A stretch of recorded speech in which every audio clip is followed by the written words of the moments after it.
Almost live from the CX Therapy Studio, CX Therapy Season 4.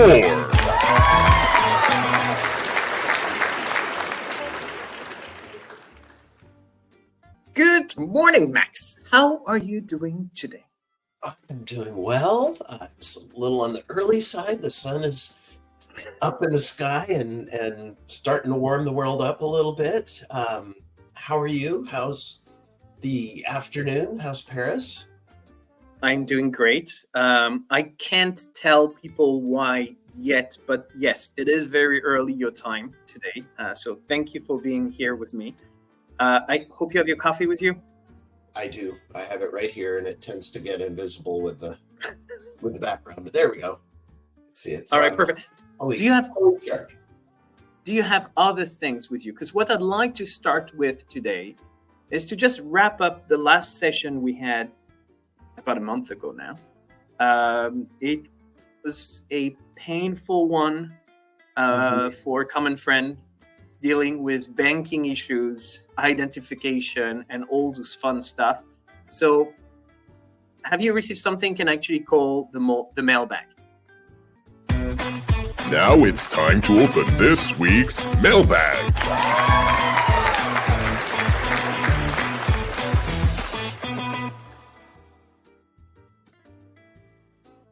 Yes. You have the mailbag. I have the mailbag. The mailbag is here. We have the mail.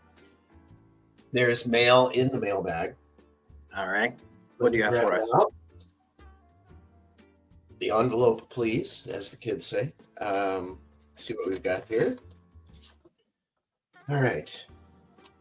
Yeah, you may remember last time we had Nicholas MK3 Dikakovsky, and as you mentioned, he had a truly nightmarish banking experience having to do with international, having kids from the US and France and dealing with money and trying to get it across. And this is a really interesting question. This person, she starts observing that Nicholas, the persistence of that man came through in a really shocking way. The amount of work he had to do, and she goes on to ask what I think is a really interesting thing to add to this is, we always when we do this, we break down the customer service part of this and that, but you in your conception of this podcast, you named it CX Therapy, and she's asking a little bit about the therapeutic end of this. We talk about the problem, and we saw this with Nicholas. This was a very real problem for him. He got very passionate about when he started talking about it. And, it does kind of take down our CX lens a little bit and just put us in the customer seat and get us through the pain. And what she's asking is, how do you, any thoughts about the incredible persistence of Nicholas, but also just as we've gone through this through years now, how do we talk a little bit about the therapeutic side of this? When we find a problem and bring it, what does that do for you, and how does that feel? Well, to the first question, I think that it shows that you don't have one type of customer. And that's the beauty of customer experience, is that you have to cater, even if you have a very narrow niche type of customer, you still have multiple behaviors, multiple personalities, and everyone is going to behave somehow differently. So when you build your customer journey, you're trying to do something that's going to make sense for the majority of people, but you still have to cater for everyone if you can. And you do have people like Nicholas who just don't give up. Right. And that's interesting that you have this kind of customers, because they actually, while it may feel like he's a little bit, searching for the cracks, he's actually helping the companies analyze what's wrong with their processes and I think it's incredibly important that companies embrace this type of customers. They're not annoying. Well, they may be a little bit annoying for customer service people. They're actually helping you improve your processes and improve the overall experience that other customers may not even bring up. Yeah, it's so powerful because if you think about it, if all your customers just kind of quietly go, "Oh, well, I hate them," and walk away, you don't learn from that, but you lose customers. Exactly. You need vocal Like, customers. look, dang it, this is what's right, and you're going to do what's right, and that's what he'll do. And to the therapeutic part of things, I think it works both ways. I think for you and I, it has been an eye opener to, again, when we started that podcast, we thought it would last for 3-4 weeks, couple of months at best, and we would run out of stories. 4 years later, we still come up with stories because bad experiences are fairly common. And it's probably not the majority of things, but you deal with companies every single day, whether you want it or not. Is going to the supermarket, is dealing with an ATM, is booking something online, is trying to go on Google or ChatGPT to find information. All of that is customer experience. And chances are one of these experiences is going to go wrong. So it's probably not the majority of your experiences, but you have bad experiences often enough that being able to talk about it makes you feel a little bit better. It does for me. But there's actually plenty of learnings. There's so many things that could be avoided. And I think that's where the therapeutic side comes along. Yeah, I think you're right. And it just sometimes so much of a bad experience is the emotion is wrong. So you feel, you're angry at the company. You feel like you've been denigrated, and you just need a way to say, hey, no, I'm good. These guys need to be taking better care of me. And I think the other two quick observations, and we can kind of get on with the show, if you will. It struck me how we've had issues that lasted over years. My dryer comes to mind, where things just keep coming back. And then the sad thing is how few good stories we've had, right? We've tried to establish the wall of fame, and we just haven't. It's a very sparse wall. Yeah, but the reason for that, I believe, is we tend to remember the bad things. For a good experience to be remembered, it has to be truly memorable. So it's not just a good experience. That has to be an exceptional experience for you to remember it and share it around. Good experience is considered to be the expectation. And that's why you probably don't remember it that much. But bad experiences, you tend to remember them because they scar you. On the other hand, it's also a matter of perception. I think, it's not about whether the customer is right or wrong. It's about, right. It's not about whether the experience is good or bad. It's about whether it's perceived to be good or bad. That's really what's leaving a trace here. And you talked about your dryer experience, but how many stories did I have over the past 3 years about deliveries? Bad deliveries. Dozens, billions. Maybe not billions, but quite a few. And that's actually great because that's exactly what I want to talk about today. I've prepared a few stats just to set the stage for what's coming next. I want to talk deliveries today. Here is the first stat I have for you. It's from 2023, so it's pretty fresh. 48% of consumers want delivery to be faster, while 43% of them want the delivery to be cheaper, right? So it's fairly equal, but you still have more people who seem to like fast delivery. And that actually told me a term I did not know. I discovered that one. The rise of Q-commerce. Have you heard of the term Q-commerce before? What is Q? Is that cute commerce?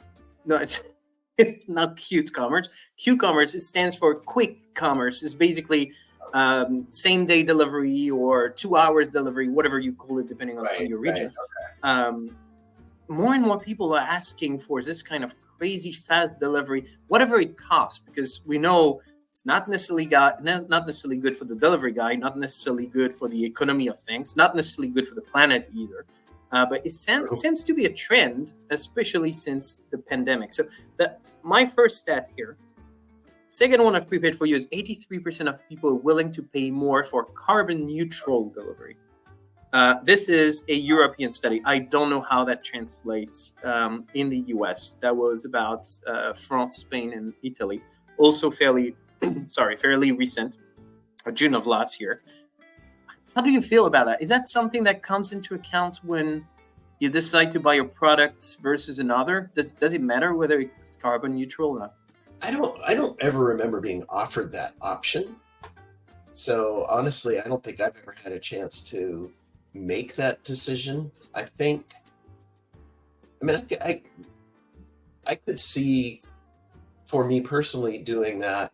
Now, if it was more meant it was going to double the price of the product I was buying, no. But if you tell me a couple extra bucks, it can be carbon neutral. That would be very appealing to me. But I think the basics of that first stat of I want it quick, I want it now, and I want it free, and carbon neutral.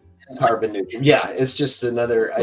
To me, that would be the third of those in terms of priority, which doesn't say good things about me, but is kind of the reality. But I like that trend. I'd love to start seeing that. I would choose that. So what about that one? 77% of shoppers rate their deliveries over the past 6 months at least an 8 out of 10. What's interesting here, because 8 out of 10 doesn't really mean anything to me, but it's plus 10 versus 2022. So it looks like people are happier with the delivery in 2023 than they were in 2022. I personally have not felt that. I'm constantly disappointed with my delivery. No, we know your pain. I wonder if there's an Amazon effect there. It's just the speed and the reliability, etc., of an Amazon delivery. I wonder if that's kind of driving some of that thing, that there's just more Amazon deliveries than there used to be. And that's global. You know what? You're talking deliveries, you're talking Amazon. I think I want to bring someone on board to discuss some of that. Oh, you got somebody for it? And now, please welcome this week's guest, a true CX expert.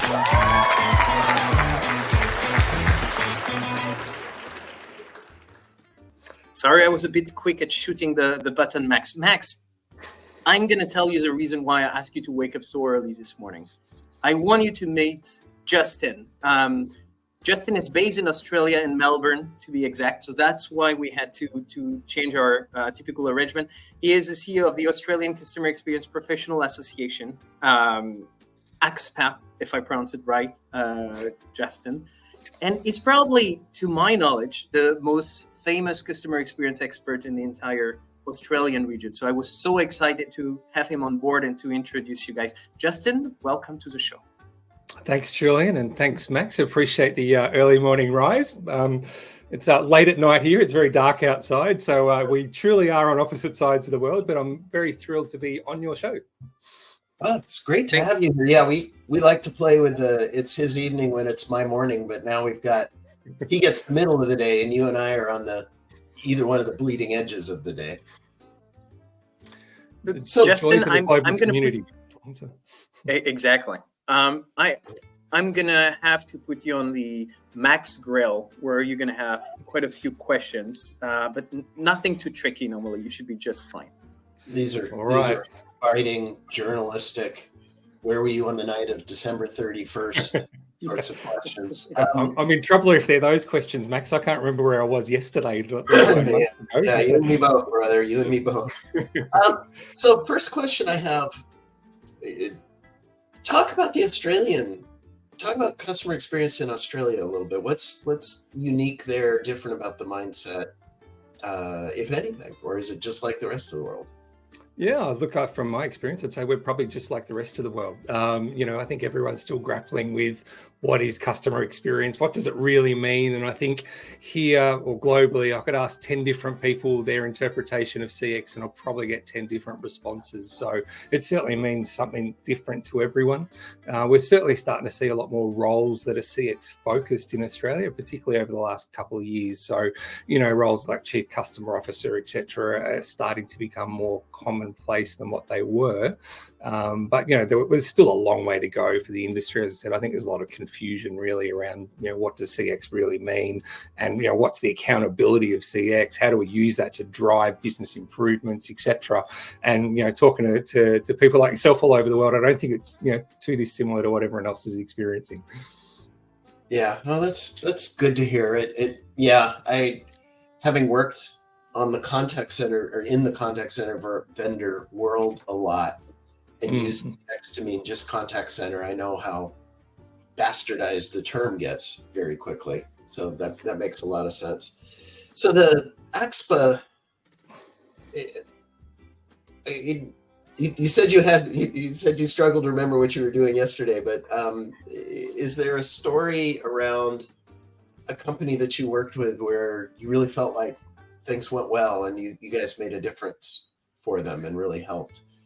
Well, I think, look, as an association, we're pretty young. Max, have only been around in sort of a couple of years. So, but I'd like to think that we're certainly starting to make a difference. One of the big things that we did recently is started some benchmarking results. So we do mystery shopping to contact centres all over Australia, and then we publish those results. And the findings have been quite incredible, to be honest. So, one of the reasons for doing it was to highlight some good performance, because I think, as you just said, contact centres we're an easy football target, aren't we? Sometimes it's let's blame the contact centre for everything. But the truth is there's some great contact centres out there. And, for the last 6 months that we've been dialing, we've had a few call centres that have averaged under 15-second wait times consistently over 6 months. Now, that's not an easy task. And everyone always complains about long wait times. Right? Call centre, I'm on hold forever, lots of options. But it's not always the truth. Now, we certainly have encountered some of that, don't get me wrong. But, I think one of the things that we're doing is, one, bringing some awareness to the industry, highlighting good performance, but we're also helping those that are struggling. So whether it's through training courses, more awareness and getting outside of our own little bubble, because I think as an industry, we've all been pretty good at, going to contact center conferences or CX conferences, and we're all telling each other how great we are and how good our industry is. But the reality is we've got to get outside of that bubble. We should be talking to CEOs, we should be talking to CFOs, etc., because they need to understand the value of contact centers and CX. Otherwise, we're never going to see any real change, right? So I'd like to think we're making a bit of a difference. We've had plenty of national TV, national radio, that sort of stuff. So I think hopefully that exposure is starting to sort of cut through a bit. To your point, Justin, something you just said about you believe that not all contact centers have very long wait time. I think that's back to what Max and I were saying just before you join us. It's about how unfair it gets, because good customer experiences, you don't remember them. When you have short waiting times, it's just what you expect, so you tend to forget about it, and you just get stuck on those long waiting times that are probably just a minority of the experiences you've got. So it feels really unfair sometimes to work in a contact center, because you get all the blames and very little of the credit. Very true. Yeah, and as this guy Josh Ives says, nobody calls the contact center because they got a problem with the contact center. Yeah, so that's right. Somewhere else created the problem. You're the guy that gets stuck with it, and it is truly the least fair function within a company. So here's this function that is unfair, downtrodden. I seriously doubt when you were asked as an 8-year-old, what do you want to be when you grow up? You said, I want to be a C expert. How did you get into this? Yeah, look, for me, probably like majority of other people you talk to, I fell into it, right? It was a part-time job when I was 18. I'm 51 now, so it's been a while I've been in the industry. But I just started on the phones. I started as one of 5 people in this very tiny little concept call center it was at the time. And, I guess for me, you're right, I didn't know what I wanted to do with my life and fell into it. And look, for me, it just clicked. I think one of the things is I had a great manager who just sort of believed in me and sort of wanted to help my career. And the little pilot went really well. And I was the best performer of the 5 people that were there. And for me, it was like, gave me a bit of structure, and I had targets and stuff. I'd never had that in my life, right? I'd always worked just, I guess retail jobs, that sort of stuff, where it was just felt like you weren't really doing anything. But all of a sudden I got targets, and it's like, hang on, the harder I work, I get rewarded for this, right? And I sort of really excelled in that environment. I loved it. I loved getting the recognition and the pat on the back, and it sort of just grew from there. And like most people, you then get a promotion, and I got into a sort of a team leader role when we opened up the first actual call center, and ended up in the manager's role, and it just kind of grew from there. And I've been lucky enough, and I genuinely say lucky, to have a career, which is well over 30 years now, that's taken me all over the world. It's given me the lifestyle that I want to live, and it's given me the freedom, I guess, to try and launch an association now, which is absolutely nuts, for the last couple of years. But I've been in a position that I've been able to do that on the back of it, and I'm eternally grateful for the industry that I fell into, and I guess that's part of the passion for me of why I do what I do with the associations, and the podcast and all the sort of stuff that I do is to sort of bring more light to the industry, because I think it gets an unfair rap. I mean, where else can you have no formal qualifications and have an absolute fantastically long career that you can work all over the world? They're transferable skills. You get paid exceptionally well, particularly here in Australia, and I'm sure overseas as well, compared to some of the other jobs you get. And so I don't think we tell enough of the good news stories about our industry. So that's how I started, and that's why I'm still there. Awesome. That's good. Do you want? I actually have a question, but that's for the both of you. Do you mind if I interrupt, Max? I that was my last question, so it's not an interruption. What is the question? All right. Because I've been preparing a little bit, what comes next, and I had a quick question for the both of you guys, coming from a very recent study, a study led by Shep Hyken and Ring Central. Very recent because it's 2024. Can you guess what are the top 5 reasons why customers actually return? I'd have to say good service has got to be right near the top of the list, would it not be? There's some of that. Max, any guess? I'm going to say quality of the product, but that may well not be there, actually. It's not even in the top 5. Yeah. In the top 5, you know what? Out of 5, the top 3 are about people. How I feel, knowledgeable, yep. Helpful employees, knowledgeable employees, friendly employees. Then the convenience of the experience, and my personal favorite, the number 5 is hassle-free shipping and delivery tied with easy returns.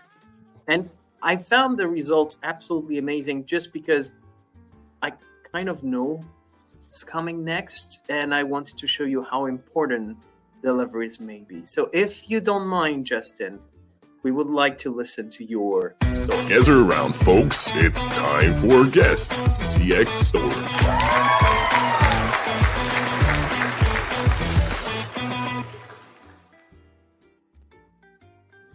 I've very much been looking forward to getting on the couch and sharing this story, because I need some therapy after this experience, guys, because I want to share my story with you, because it's one that really surprised me. And trust me, I've seen a lot in my career, but this one almost took the cake, because this story is about a company that you mentioned just a little bit earlier, Amazon.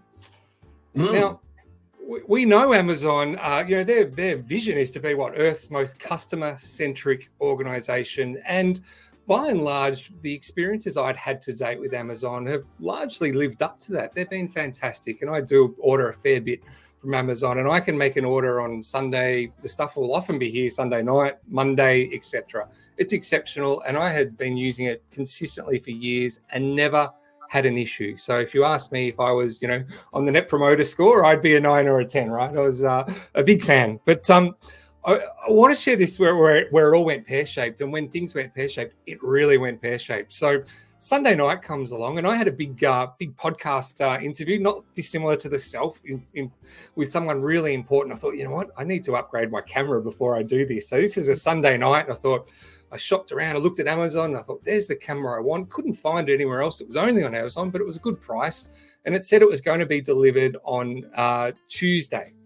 And I'm like, okay, it's Sunday today, Tuesday. The podcast was Wednesday night. I'm thinking, should be fine. They've never missed a delivery ever before. And even if it was a day late, the podcast was late at night, similar to this time for me right now. So I thought, we'll be fine.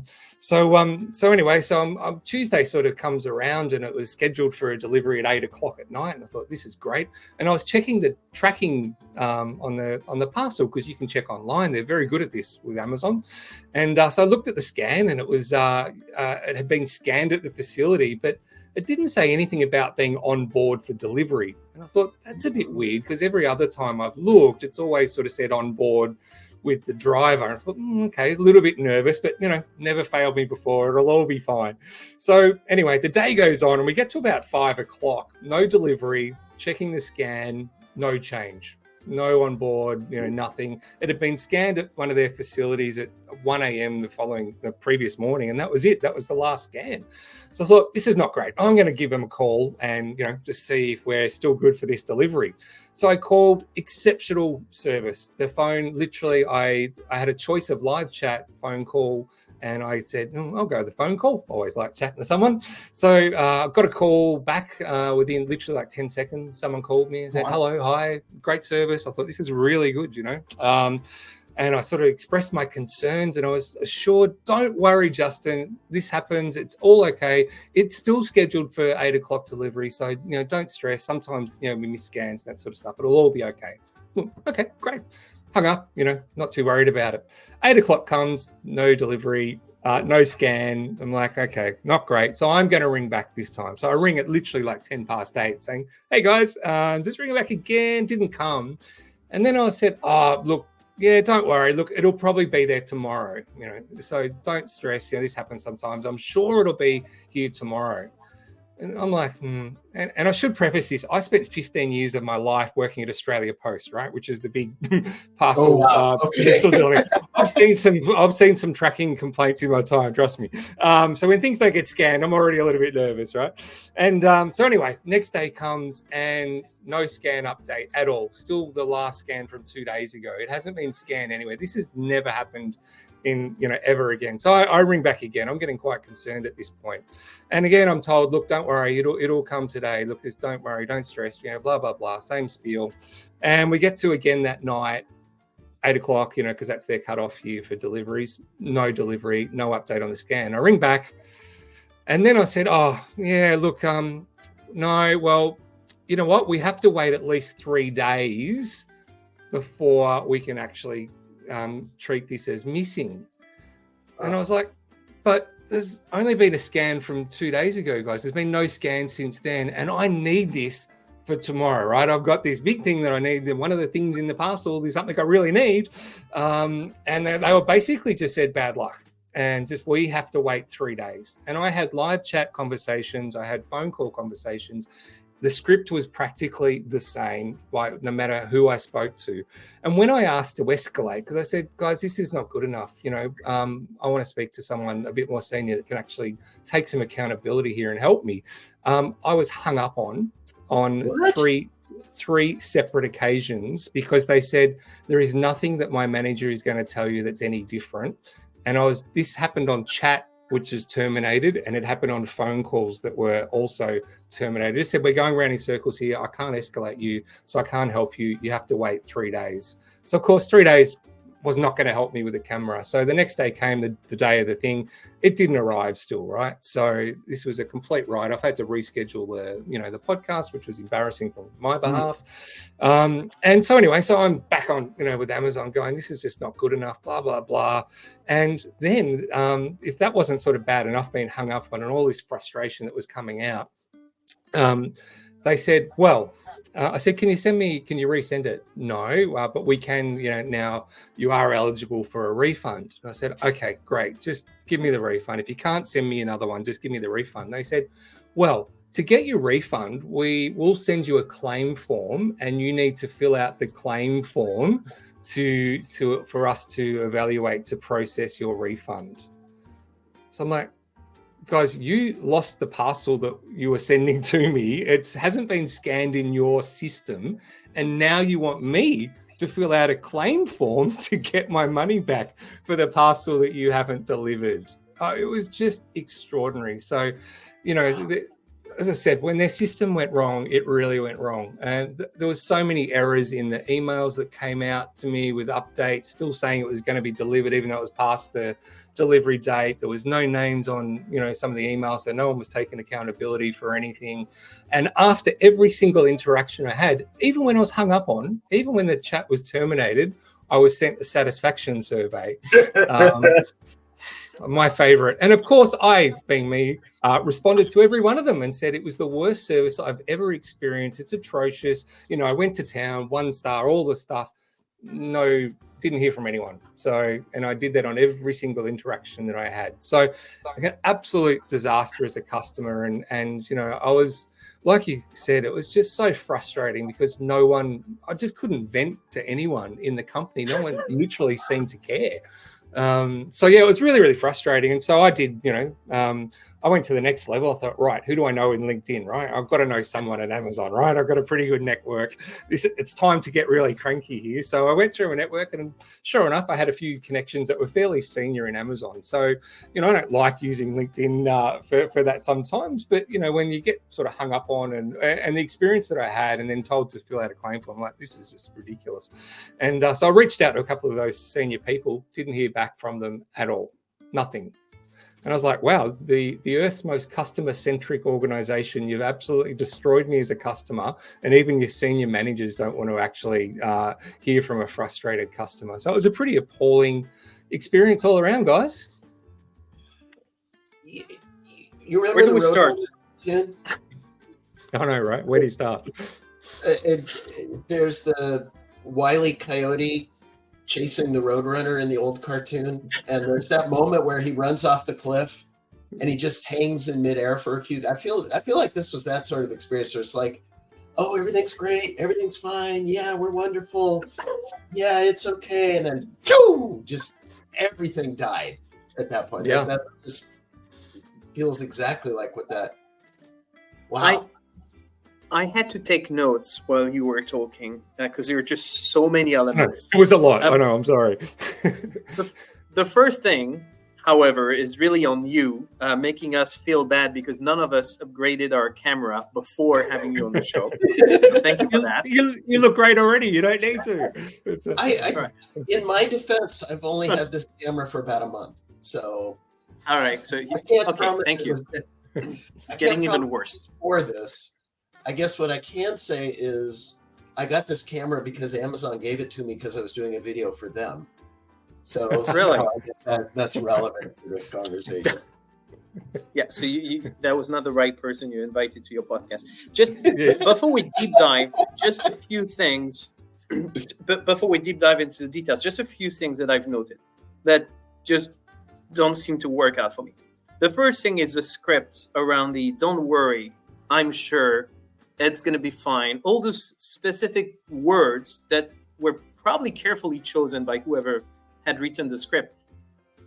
Maybe, correct me if I'm wrong, but it feels like people read the fact that if I get this kind of inquiry, I'm just going to have to tell the customer, don't worry, everything's going to be fine. At no point, it looks like they actually went into the system and checked whether it was really on track. It's just, has it been 3 days? No, not 3 days yet. So it's going to be fine. That's what you have to tell the customer, which is terrible.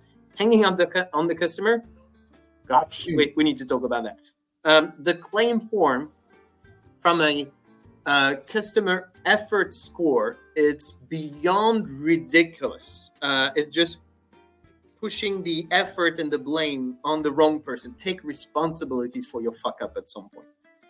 Not closing the loop around all the forms that you filled, meaning you gave some of your time to give feedback when they asked for feedback, and at no point they have the courtesy to get back to you, which, by the way, this is not Amazon. This is 90% of the companies that I deal with where I fill forms. This is ridiculous.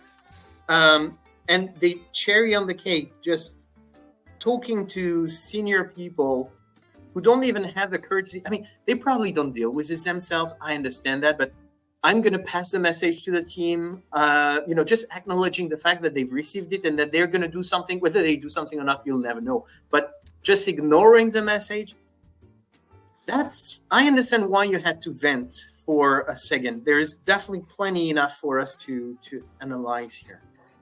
Max, do you want to deep dive into something first? I have two jump on thoughts, and then we can kind of, Justin, I want to really hear which pain caused how much, because there's so many cuts here.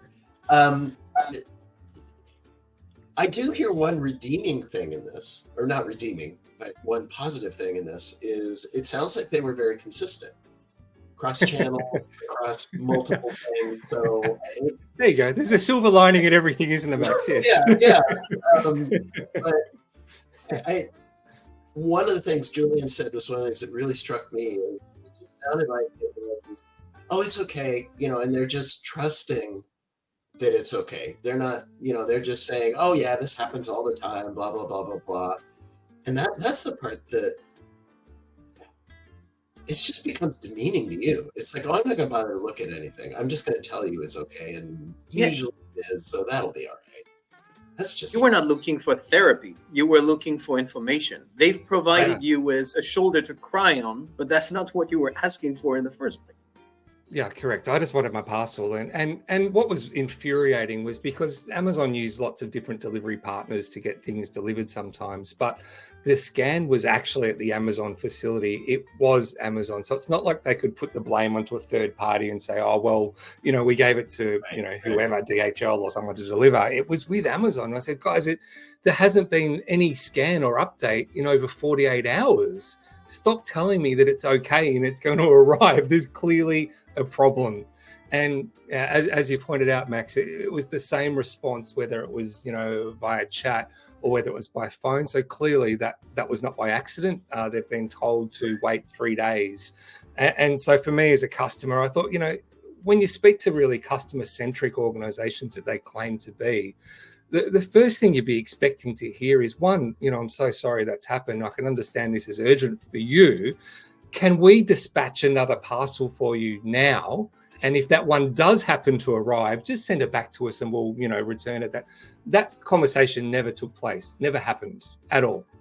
And I thought, well, that's really where the difference between a good company that's focused and not. It was just, sorry, mate, wait your 3 days, and then we'll sort of be able to have a further discussion. But until then, really not much we can do. Yeah, there's rigid rules and no escalation. There are very few combinations that are worse than that. That's right. And a refusal to escalate. And I was absolutely nice. I mean, I've worked in these. I'm nice to the guys on the front line. I know it's not their process or policy. So it was certainly, I wasn't rude, abusive or anything like that. But I was absolutely forceful in terms of, there's a problem here, guys. We need to sort it out. And I'd love to speak to someone that can actually help me. Can we escalate this? And it was just a point blank refusal on every occasion. And I did get one agent who must have been early in the piece, just in their career, that just relented and said, I'll get our legal team to call you. The legal team never called me. As someone who works in that industry, forget for a second that it was Amazon.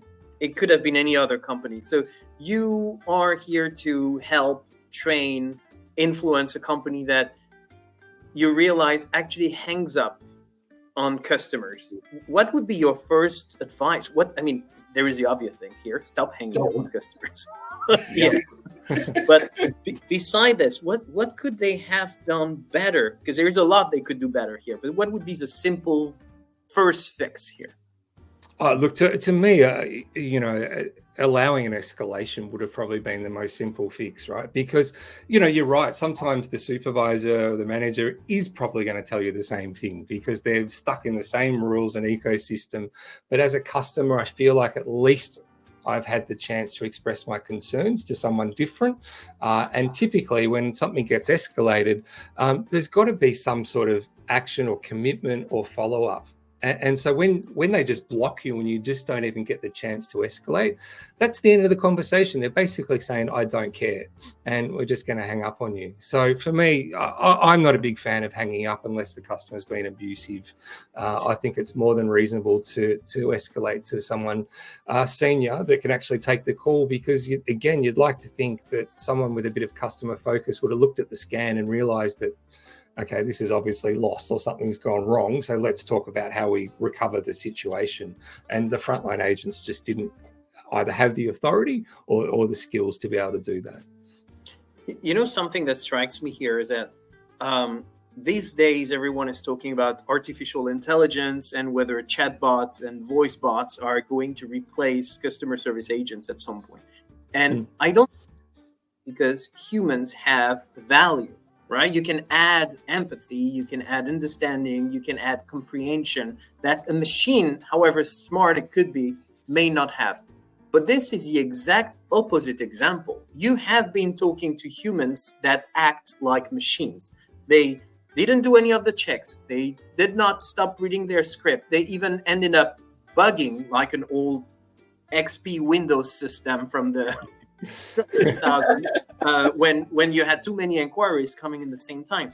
That we are in an industry where humans can be invaluable when they do the right thing, and they just set themselves on a path where they're doing no better than a machine, and you're going to be replaced by a machine if you can't act better than a machine would. I couldn't agree more, and that was absolutely my experience, because I thought, quite frankly, I may as well have been having a conversation with an AI bot, whether it was on chatbot or by phone, because it was just an entirely scripted experience, and there was no one that sort of, as you said, showed some empathy, showed some initiative, etc. There's none. And so I agree. You may as well have just automated that whole experience that I had. It would not have been any worse than what I had actually dealing with live agents. And it's pretty really sad, right? What's horrifying about this thread of this conversation is none of this was the fault of the agent. I mean, maybe, certainly the hands up might have been, but it's from everything we're talking about. It was the rules, it was the script, it was the constraints they were working under. Well, if I'm going to pay a whole lot of money to a person and I'm not going to let them do any more than AI, my answer is going to be AI. And it's never going to be, oh, I want a better customer experience, I'm going to enable the people. And the fact that we're now going to have automation that's going to be able to really do everything you just experienced, that's really chilling. I'm going to have trouble sleeping tonight. Just Yeah, I know. It was. Yeah, I said it was just painful on so many levels. But we're not just talking one or two phone calls. I mean, I think I documented 14 separate conversations that I had, and screenshots and of the conversations, etc. I mean, I am using this as a case study of just when things go horribly wrong. And it's sad that I'd never expected that from Amazon. I honestly thought. And this is the thing, when everything works well, it's flawless. Like I said, I can put an order in this morning and something will get delivered this afternoon. I can track it. It's fantastic. They'll recommend the next product. It all works beautifully. It's been designed very well. But where the breakdown occurred, Max, as you occurred, is this was clearly a design. Those agents or the people, whether they're on the phones or they're on the live chat, have been told that unless it's 3 days, it's going nowhere, right? We refuse to even look into it unless it's at least been 3 days. Now, who in their right mind comes up with that process and signs off on it? Well, something you said just made something strike me. Do you think this is just such a low probability event that they just don't make the investment, that the reason these guys, it'll be fine, is because so often it is that they get away with that? It's hard to believe, but... Yeah, I mean, if we're talking percentages, if I've done 100 orders, this is one that's stuffed up, right? It's a low percentage, but as we touched on right at the start of this podcast, people don't ring the contact center for a general chat when things are going well. They're contacting support when something's gone wrong. So I dare say these people working in support, they're not getting the calls from the 99 things when it goes right. So I think there's clearly got to be sufficient volume that these things happen. That's true. They exist, so therefore it must be. Yeah. I just think it's a very poorly planned process that someone in their organization has signed off on. It's staggering. And there is something that I usually cannot do on this podcast, and I'm really super happy I can do it today, is actually go back to the stats I was sharing earlier, because you check almost all the boxes here. Helpful employees, no. Knowledgeable employees, definitely not. Friendly employees, up to the point where they hang up on you. Yeah, probably. Sure. Yeah. Convenience experience, well, typically it's convenient, but when the goods don't arrive, then you can reconsider the convenience of the entire experience. And hassle-free shipping, I'm pretty sure you don't tick that box either. So, but that brings a question. The question here was, what makes customers return? And I have the feeling that because Amazon is Amazon, even though you don't check any of the 5 boxes, you're probably going to return anyway. Is that why they get away with it? Yeah, it's a good question. And look, some of the stuff that I order, I can only get it through Amazon, right? So, they've got a bit of a monopoly on some of the products and services that, that you want to access here. But look, if there is any consolation, when I'd reached out to a few senior managers and got nowhere, I thought, okay, well, I'm going to go one better than that. And I'm going to reach out to a few people that I don't know.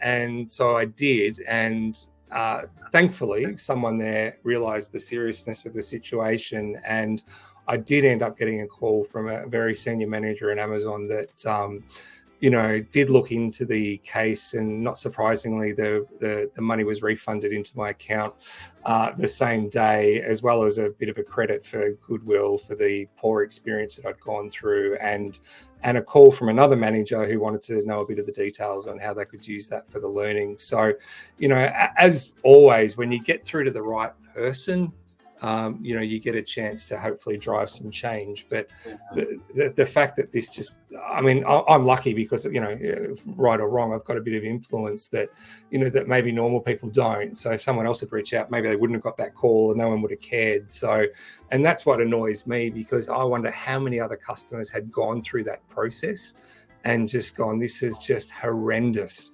And I said to, with this refund form, I said, I refuse to fill out your form. You lost my parcel. You just refund my money.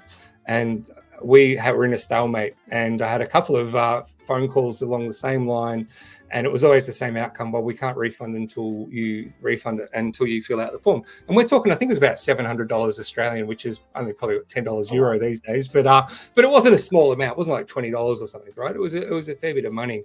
But I was just like, I'm not doing it. And I said, if you don't refund my money, the next thing you'll be doing is getting a letter from my lawyers. And there was just nothing. That was the process. You just have to follow the process. No one could think outside the square whatsoever. And no one's, even when I said to the agents, can you see how this is just a bit wrong?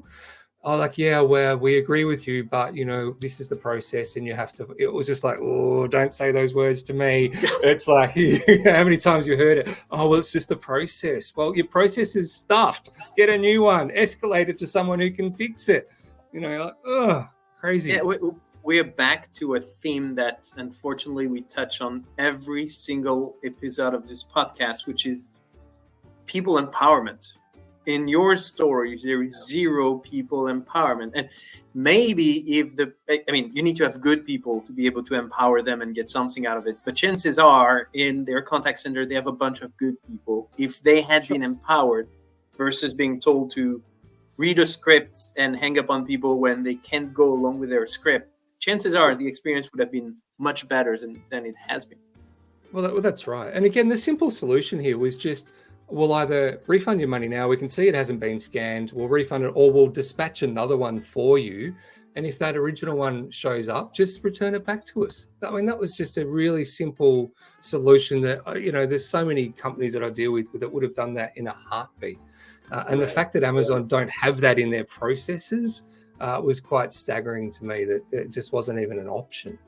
And it's probably because at this point they know you're going to return, because to your point, there are stuff you can buy only there. That's something that other companies may not afford, and therefore they may be a little bit more careful with this kind of experiences, unfortunately. Yeah, sure, but then don't claim to be the Earth's most customer-centric organization. I mean, if that's your vision, and good on them for having that vision, then, deliver on your vision. And when I pointed that out a few times, I say, does this sound like it's a customer-centric process to you? Like, I mean, just don't claim it. Just say we're there to rip you off and make as much money as possible. Then we're all good, right? But don't hide behind this bullshit of being the Earth's most customer-centric company and not deliver. You probably sell less with that slogan, though. Yeah, probably. Yeah. Do you feel any better getting that off your chest? I do. Thank you, guys. It was honestly, and I don't say it lightly, it was one of the worst customer experiences I've had in my whole career. It was just so frustrating and you realize why consumers get so frustrated with organizations, because stuff like this just goes on day after day in companies all over the world, and you just expect better. And it's sad that we're in this age of, we've never had more information available at our fingertips, and then we've got the power of AI, and we understand what empathy is. We understand the value of a customer, all these things. We're better informed than ever. And yet you speak to just about anyone and they'll tell you the state of customer service or the state of customer experience has never been worse. So you sort of got to go take a step back and go, what are we doing wrong as an industry? Because how does this stuff happen? How do we allow it to happen? I think that's something interesting you're bringing up. Do you feel it's because the customer experience is getting worse? Or is it because customers' expectations are growing faster than companies can catch up with? Yeah, it's a fair question. And I think if you look at, we benchmark the best service we've got, so if you take Uber as an example now, and compare that to a taxi, right? We're all going, okay, the Uber experience is a lot easier, right? I get in, I don't have to pay, they know where I'm going. It's, everything's great. So that becomes my new baseline for what I expect. And so, sure, customer expectations are increasing because when they get a taste of something good, we kind of like that and we hang on to it. But I don't think that's an excuse for organizations not to also be delivering. There's no excuse for poor customer service today. There's none. We can't say, oh, we weren't aware of that. Oh, well, I didn't know how to train people for that. Oh, I didn't know how to do a journey map. Oh, I didn't know how to do process optimization. Oh, I didn't know how to ask customers for feedback. It's just bullshit. We do. So somewhere in the organization, it is not being given the priority that it should be. And that typically starts at the top and works its way down. So, I think we're letting everyone down. And what really frustrates me is that all the research that you look at will tell you that companies that do good CX and deliver a better customer experience are more profitable. Customers spend more, stay longer, etc. So if that's the case, why is that message not getting through to key decision makers at CEO level, CFO level, etc.? Why are they not going, we need to get our CX right and investing in it because it's going to make our organization more profitable? Where are we going wrong? I got a great parallel for marketing here. It was the exact same thing happening about your branding exercise, where since you can't link it back to the immediate direct ROI, it tends to not get the care that it should have.